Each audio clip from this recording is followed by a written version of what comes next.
Üzündən qəlbimə süzülür bəyaz sətir.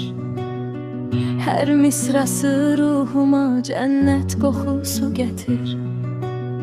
Mən kiməm ki, bu qələm gizli bir əmrə tabe.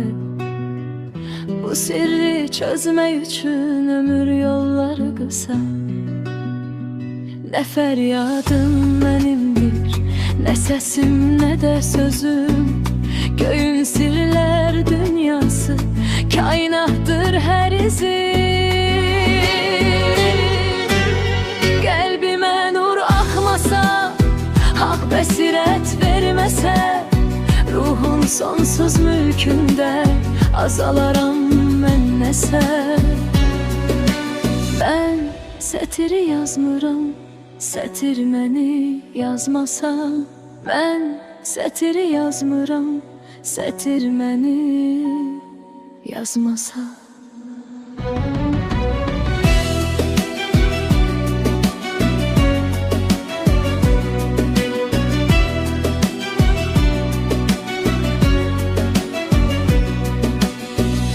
Gecenin sükutunda oyanır xəyallarım.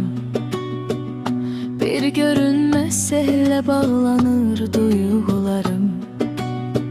Mən sadəcə güzgüyəm, mənə baxır kainat.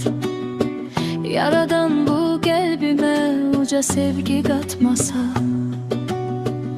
Nə fəryadım mənimdir, nə səsim, nə də sözüm. Göyün sirlər dünyası, kainattır hər izim. Qəlbimə nur axmasa, haqq bəsirət verməsə, ruhun sonsuz mülkündə azalaram mən nəsə.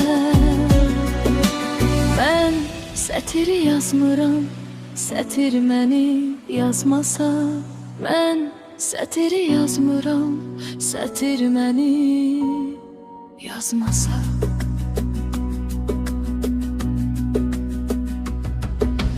Göz yaşım mürəkkəbdir, vərəqlər mənə qucaq. Bu elə bir ocaqdır, sönməyəcəkdir heç vaxt. İlhamə bu əmanət, sənə haqdan pay gəlir. Mələklər pıçıldayıb, ruhu oyatmasaydı. Söz bitir, qələm susur, indi kainat danışar.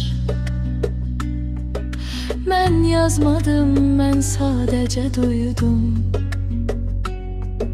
Göyün pıçıltısını ruhuma geyindim. Mən sətiri yazmıram, sətir məni yazar.